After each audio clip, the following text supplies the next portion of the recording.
सलाम नमस्ते त्यांचे कसं काय. हा आपला पहिला ब्लॉग आहे. तो याच्या रिलेटेड आपण मीन्स पुणे टू नाशिक थोडं ॲडव्हेंचरस म्हणून बाय ट्रेन चाललो आहे. तर याच्या रिलेटेड थोडं एक्सप्लेन करतो की दरवेळेस आपण जातो तर बोर होतं जाम. तर यावेळेस थोडं वेगळं काही युनिक करू. Let's see. तुम्हाला दाखवतो ते पण विदाऊट फ्री पास चाललेलं आहे, विदाऊट तिकीट असं समजलं तरी चालेल. लेट्स सी पुढे काय होतं काही नाही. क्राऊड तर बघू शकता बेकार आहे. Hours later.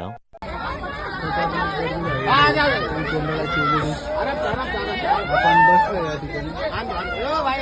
लेट्स सी काय होतं पुढे. Later.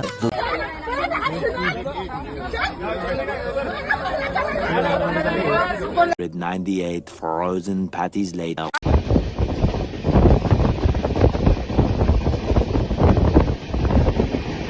146 minutes later. फायनली कसाराला आलेलं आहे या ठिकाणी. तर आपला जे ॲडव्हेंचर ट्रिप होती ती ओके झाली आहे. बट सीन असं की रिझर्वेशनच्या डब्यात दिसून तिथेसुद्धा आलं नाही.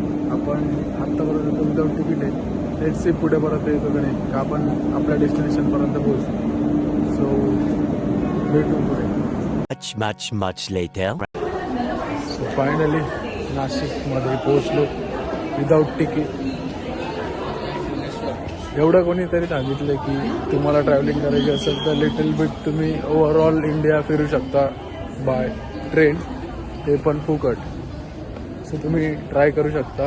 आणि नाशिकची थंडी तर बेकार आहे ॲज यू नो. सो तिथे एवढंच होतं आपला ब्लॉग फर्स्ट डे. काही माझ्याकडनं मिस आउट झालं असेल किंवा याच्या गोष्टी असेल तर पिन करा. So bye, see you next blog. Thank you for being here. बहुत बहुत धन्यवाद.